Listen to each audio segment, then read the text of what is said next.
Nos junta agora a programação da Band News FM, o advogado especialista em direito eleitoral, Alberto Rolo.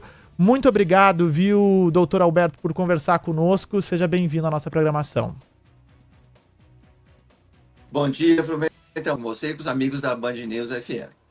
Professor, quero começar a te perguntar sobre as diferenças de uma prisão domiciliar para uma prisão preventiva e depois para um outro tipo de prisão que já estava sendo aventada ao ex-presidente Jair Bolsonaro.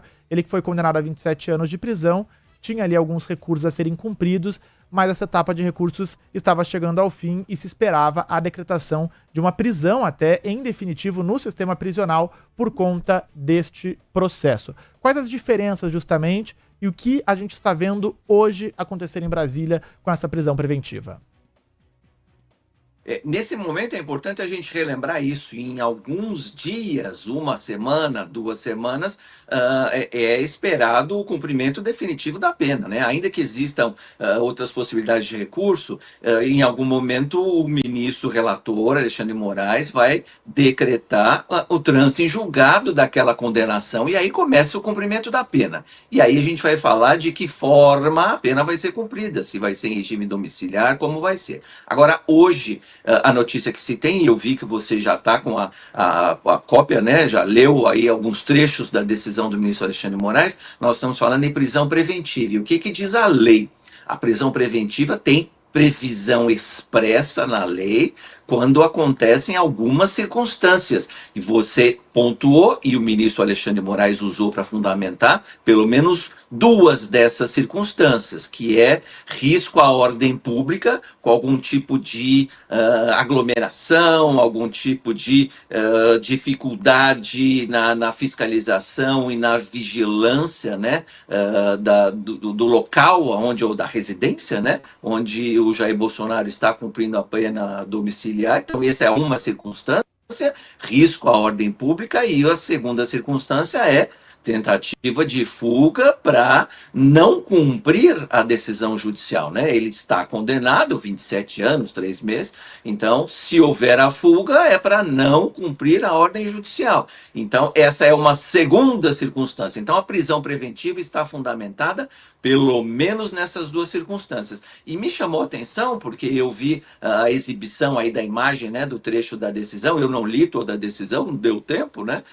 Foi agora logo cedo. Me chamou a atenção a menção a outros condenados que, de alguma maneira, hoje estão foragidos do cumprimento da pena, né? Eu vi menção a Carla Zambelli, eu vi menção ao próprio Alexandre Ramagem, não é? Que também está condenado, e eu vi menção ao Eduardo Bolsonaro, que agora, né, recebida a denúncia e está nos Estados Unidos. Então, essas circunstâncias também, é lógico que a pena ela é pessoal. Eu não posso ser condenado pelo que os outros fizeram. Eu não posso ter a minha circunstância de cumprimento de pena agravada pelo aquilo que os outros fizeram. Mas há indícios de que, já que os outros fizeram, eu também vou fazer, ou Jair Bolsonaro também vou fazer. Então, isso também foi levado em consideração, tanto que está expressamente mencionado nessa decisão. Então, é uma prisão preventiva com base, com fundamento nessas 2 circunstâncias.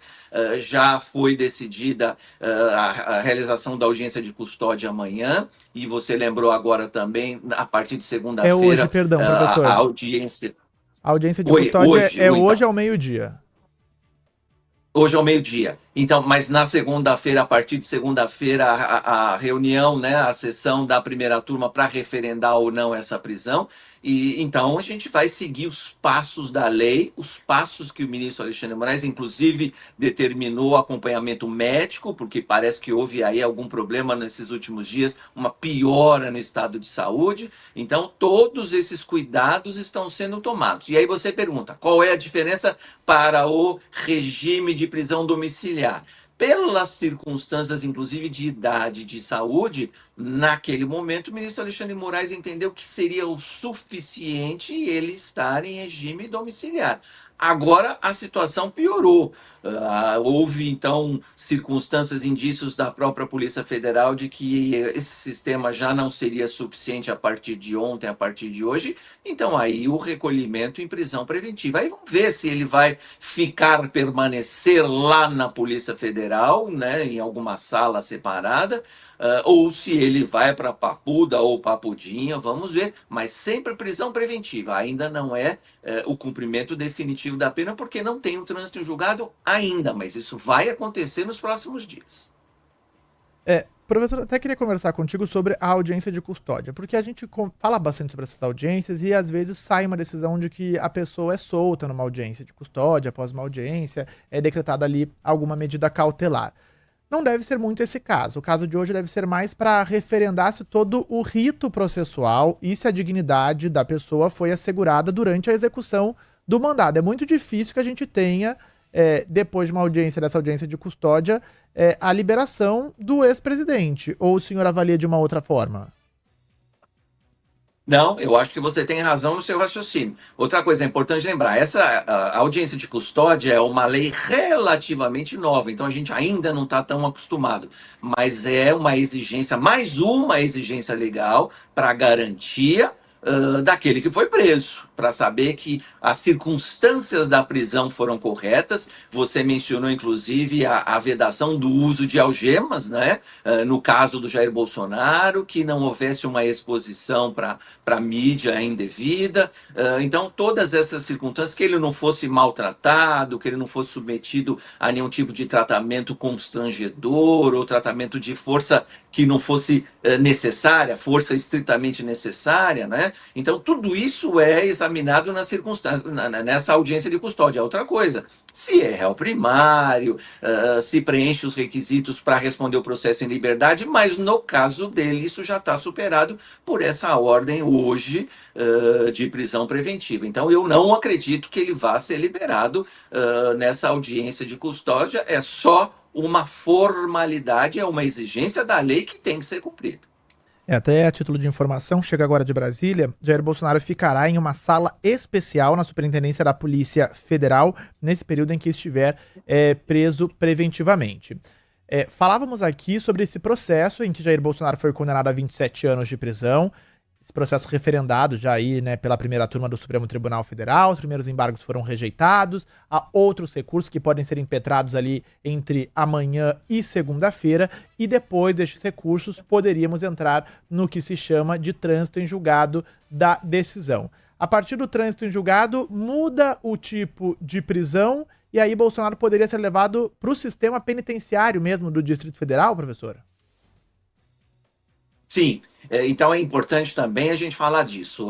Caberia, em tese, juridicamente, é possível, segundo os embargos de declaração, e até embargos infringentes, e eu já vi muita gente falar disso. Embargos infringentes não tem previsão na lei, mas tem previsão na jurisprudência do STF, exigiria pelo menos votos de absolvição, e nesse caso houve um voto só. Esse é um raciocínio. Mas também, quando a jurisprudência do STF fala em embargos infringentes, fala nos 2 votos pela absolvição no plenário, onde são 11 votos. O presidente, o ex-presidente Jair Bolsonaro foi condenado pela turma, que são 5. Então, matematicamente, existe a possibilidade dessa argumentação. Olha, lá no plenário são 2 votos pela absolvição, aqui na turma, matematicamente, poderia ser um voto só, e isto aconteceu, o voto do ministro Fux. Mas, de qualquer forma, ainda que existam segundos embargos, ainda que existam embargos infringentes, e você falou, tem prazo. Para os segundos embargos declaratórios, o prazo é de 5 dias, para embargos infringentes, o prazo é de 15 dias. Mas há uma grande possibilidade de que esses recursos, se acontecerem nos próximos dias, serem considerados procrastinatórios, que é uma expressão jurídica também, são medidas, então, consideradas procrastinatórias para atrasar o trânsito em julgado, atrasar o cumprimento definitivo da pena, e aí o ministro Alexandre de Moraes decreta, ainda que existam esses 2 recursos, ou um deles, ou os 2, decreta o trânsito em julgado. E aí, a partir do trânsito em julgado, é cumprimento definitivo. E no cumprimento definitivo, há uma grande probabilidade de ele cumprir no sistema prisional normal, que em Brasília é a Papuda. Ainda que seja numa circunstância um pouco diferenciada, talvez uma cela individual, talvez um local, eu ouvi falar da Papudinha, né, que é um local onde existem outros tipos de condenados cumprindo pena. Então, alguma circunstância um pouco diferenciada, afinal de contas, é um ex-presidente, é um homem de 70 anos, é um homem que está com a saúde debilitada e a gente sabe por quê, então não é fingimento, não é invenção, né? Então tem a saúde debilitada sim, mas a partir do trânsito julgado há uma grande possibilidade de ir para o sistema prisional comum. Você pergunta, mas qual seria a diferença, né? Para a prisão domiciliar, para a prisão preventiva? E o próprio ministro Alexandre de Moraes colocou isso na decisão. Pelo menos agora, só visitas dos advogados e de familiares, né? E lá no sistema prisional comum também, visitas de advogados e visitas de familiares, como um preso comum. Tem dia de visita, tem regras para essas pessoas poderem visitar, tem que fazer lá a inscrição, uma carteira para visita, e os advogados. Então não tem mais essa de receber governador, senador, deputado. Aí muda um pouco essa circunstância também. Conversamos aqui na Band News FM com Alberto Rolo, advogado especialista em direito eleitoral. Professor, até aproveito para fazer uma correção aqui. A gente tinha informação da audiência de custódia hoje, mas na decisão diz que a audiência de custódia será realizada amanhã, dia 23, ao meio-dia, direto da Superintendência Regional da Polícia Federal, do Distrito Federal mesmo, através de videoconferência. Há aqui também a informação da disponibilização de atendimento médico em tempo integral ao réu Jair Messias Bolsonaro, em regime de plantão. Todas as visitas deverão ser previamente autorizadas pelo Supremo Tribunal Federal, salvo dos advogados regularmente constituídos e também com procuração nos autos, bem como da equipe médica que acompanha o tratamento de saúde de Bolsonaro. Ele já tinha essa autorização até para a equipe médica o acompanhar quando estava preso em casa, né, domiciliar. E o cancelamento de outras visitas já autorizadas a Bolsonaro. Mas aqui eu faço um adendo e pergunto a sua opinião, professor, como um jurista que conhece as leis. Há entre deputados e senadores um entendimento, para alguns, de que eles podem visitar Jair Bolsonaro, pois tem mandato constituído. Na sua avaliação, isso faz sentido, visto que Bolsonaro está na Superintendência da Polícia Federal? Eu entendo que não, porque ainda que sejam deputados, senadores eleitos e fiscais, né, das regras das leis em quaisquer circunstâncias, não só quando tem alguém importante preso, né, eu entendo que essa visitação não é sem regras, não é sem controle, não é porque alguém é deputado, alguém é senador, pode ir fazer esse tipo de visita. Mesmo quando um deputado ou um senador vai visitar um estabelecimento prisional para saber se aquele estabelecimento funciona corretamente, se os condenados estão sendo tratados de forma adequada, né, se não está havendo algum abuso, eles avisam, eles marcam essas visitas com os diretores responsáveis pelos estabelecimentos. Não tem porta aberta. Ah, eu sou deputado, chego lá e, entre aspas, dou uma carteirada. Eu entendo que essa circunstância este aqui. Ah, mas eu sou correligionário do ex-presidente, sou senador, tenho o direito de visitar. Não.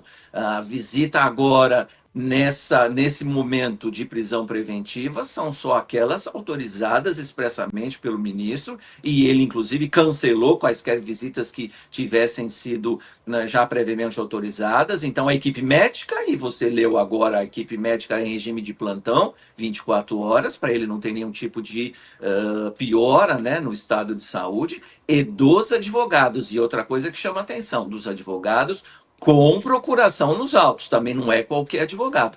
Isso aqui, abrindo um parênteses, né? A gente tem uma preocupação grande no sistema prisional do Brasil, principalmente em São Paulo, no Rio, com esse tipo de visita de advogados que não são previamente, né, com procuração, porque aí o advogado acaba levando, isso é alguma coisa que normalmente é noticiado, né? O advogado acaba funcionando como leve-trás de recados, de ordens, né? A gente está falando aí desses grandes esquemas de organizações criminosas, esse tipo de coisa. Então, o cuidado do ministro Alexandre de Moraes também, não é advogado que vai fazer leve-trás de recados e de ordens, não. O advogado é para garantir a defesa do Jair Bolsonaro, e, portanto, aqueles que estão nos autos, aqueles que estão devidamente com procuração nos autos. Doutor Alberto Rolo, o senhor que é advogado especialista em direito eleitoral, vamos só fazer um avanço aqui, porque a gente está falando da prisão preventiva de Jair Bolsonaro, ele tem inelegibilidade já pelo Tribunal Superior Eleitoral, mas devemos ter a confirmação da condenação a 27 anos de prisão. Portanto, há um outro prazo que se contar agora da inelegibilidade. Não adianta o ex-presidente conseguir reverter a condenação no TSE, porque há agora um processo na Justiça. De que maneira essa prisão preventiva também é enquadrada na lei da ficha limpa ou não é enquadrado na lei da ficha limpa, o que a gente tem nesse processo eleitoral para Bolsonaro a partir de agora? Importante a sua pergunta, porque a gente vê essas movimentações políticas para a eleição do ano que vem, e aí eu vejo gente dizendo, não, se o ex-presidente Bolsonaro for candidato. Não, ele não é candidato, ele não pode ser candidato, e você lembrou muito bem, por causa das duas condenações no TSE que já aconteceram. Então, diz a lei da ficha limpa, a condenação por órgão colegiado, então ele já tem duas no TSE, tornam esse réu inelegível. Então ele já está inelegível, ele não pode ser candidato. E agora a gente tem uma terceira condenação, que é essa condenação criminal. E aí tem um pouquinho de diferença entre as condenações da Justiça Eleitoral e essa condenação do STF, que em algum momento vai ser transformada em cumprimento definitivo. No caso da condenação criminal, que é esse processo lá da primeira turma do STF, o que diz a lei da ficha limpa? Ou o que diz a Constituição e o próprio Código Penal? O tempo de pena, 27 anos e 3 meses, vai ser um tempo de suspensão de direitos políticos. Então, durante 27 anos e 3 meses, ele vai ter a suspensão de direitos políticos, não pode ser candidato a nada. E aí vem a lei da ficha limpa e diz, depois do cumprimento da pena, 27 anos e 3 meses, aí tem mais 8 anos de inelegibilidade. Então, nesse processo criminal, são circunstâncias jurídicas diferentes. Primeiro, suspensão de direitos políticos pelo tempo da pena, sejam 10, sejam 15, nesse caso, 27 anos. Suspensão de direitos políticos, ele não pode ser candidato a nada. E depois, mais 8 anos de inelegibilidade. O que se fala é que, na prática, esquecendo essa diferença jurídica, somando 27 mais 8, dá 35 anos que ele não pode ser candidato. Então, aí já existe uma terceira circunstância jurídica que impede qualquer tipo de candidatura. Seja presidente, seja em algum momento a vereador, nada, não pode ser candidato. Bom, professor Alberto Rolo, nos ajude aqui a decifrar o que diz o Supremo Tribunal Federal, que divulgou uma nota agora há pouco, afirmando que o ministro Alexandre de Moraes decretou a prisão preventiva do ex-presidente Jair Bolsonaro. A medida foi tomada no âmbito da petição número 14.129, substitui, portanto, a prisão domiciliar anteriormente imposta e foi motivada por novos elementos que indicam risco concreto de fuga e ameaça à ordem pública, especialmente diante da iminência do trânsito em julgado da condenação na ação penal da trama golpista. E aqui o STF discorre, portanto, que essa decisão se baseou em fatos novos que foram apresentados pela Polícia Federal e tiveram manifestação positiva da Procuradoria-Geral da República, que apontaram, portanto, PGR e PF, risco iminente de fuga a partir da ocorrência de violação do equipamento eletrônico, da tornozeleira eletrônica, indicando uma tentativa de rompimento do dispositivo. Na decisão, o relator ainda apontou a possibilidade de deslocamento para embaixadas próximas à residência, considerando antecedentes investigado de planejamento de pedido de asilo em representação diplomática. Citou ainda a recente fuga de outros réus aliados ao ex-presidente, ressaltou a tentativa de obstrução e fiscalização da prisão domiciliar a partir da convocação pública de vigília. O ministro destacou que Bolsonaro já havia violado medidas anteriormente impostas, incluindo o uso indevido de redes sociais e condutas que contrariavam regras de prisão domiciliar. Então, ao que chega aqui pelo STF, Jair Bolsonaro foi escalando pouco a pouco e vendo até onde ele poderia chegar, né? Primeiro tinha uma ordem de não usar redes sociais, correu-se risco de ser preso. Deram uma nova chance e colocaram uma tornozeleira eletrônica. Se sabia que existia uma tentativa de asilo político em alguma embaixada aliada. E quando tem essa tentativa do rompimento da tornozeleira eletrônica, aí realmente parece que alguma linha vermelha foi ultrapassada e o Supremo entendeu que precisava estabelecer uma prisão preventiva, pelo menos é o que indica essa nota agora divulgada pelo Supremo Tribunal Federal. Não sei qual a avaliação o senhor faz justamente desses termos colocados pelo STF. Então, essa nota é um resumo daquilo que aconteceu, o que está acontecendo. Eu acho que é importante, porque aí é o posicionamento oficial do STF. E o que chama a atenção na nota é exatamente essa ideia de rompimento da tornozeleira eletrônica. Outra coisa, né? Quando fala a nota que foi uma PET, né? O código que é utilizado lá no sistema, né? Dos processos. Então, PET significa um requerimento da Polícia Federal. Então, foi a Polícia Federal que pediu a prisão preventiva por essas circunstâncias que estão relatadas. E o que chama mais atenção é a tentativa do rompimento. Agora, por que alguém que já está em regime, ou estava, né, em regime de prisão domiciliar, quer romper a tornozeleira eletrônica? Não tem outra explicação possível a não ser uma tentativa de fuga, né? E aí, essa circunstância foi relatada na decisão do ministro Alexandre de Moraes e está repetida aí nessa nota. Quer dizer, ele mora a poucos quilômetros de várias embaixadas. Alguém falou em embaixada, ele vai fugir para a embaixada dos Estados Unidos. Não me parece que nesse atual momento ele teria algum tipo de proteção dos Estados Unidos. Não é aquilo que o presidente Trump tem feito nos últimos dias, né? Inclusive aliviando aí as taxações contra o Brasil. Então não me parece que seria lá, mas poderia ser em outras embaixadas. Ouço falar em a embaixada da Hungria, onde se tem talvez uma proximidade política maior, mas qualquer outra embaixada. Então, aí sim, porque quando se tem a tornozeleira eletrônica, ainda mais ele, né, que chama a atenção, é uma pessoa importante, e está sendo fiscalizado, monitorado 24 horas, né, a tornozeleira tem GPS, e aí você tenta romper, é porque você quer sair de lá onde você está. E por que você quer sair? Eu não imagino que ele vai fazer como Alexandre Ramagem, vai pegar um avião para outro país de forma clandestina, porque não daria. Qualquer um reconhece, né? Então não daria para ele sair de avião. Mas poderia realmente pedir abrigo, refúgio em qualquer embaixada próxima à casa dele. Então, essa circunstância de tentativa de rompimento, essa é a mais preocupante ou a mais importante, porque chamou a atenção da Polícia Federal e aí a Polícia Federal pediu esse agravamento da medida. E você está lembrando, já há alguns meses a gente vê essa escala, né, de tentativas de descumprimento das medidas cautelares impostas. Uma hora é a rede social, outra hora tenta receber visita que não tinha sido previamente autorizada. Quer dizer, então vai ampliando os limites, até que chegou uma hora, quando houve ou a Polícia Federal detectou essa tentativa de rompimento, aí eu acho que não dá mais. Você falou, né? Cruzou a linha vermelha, então agora vai ser recolhido, está recolhido, ainda que fique, como você leu, agora, né, na Polícia Federal, ainda não é na Papuda, vai ficar lá na Polícia Federal esses próximos dias, mas aí a fiscalização é muito maior, aí não tem como fugir de lá. Bom, professor, o ministro Alexandre de Moraes diz na decisão, em determinado momento, que Bolsonaro lidera uma organização criminosa para gerar o caos.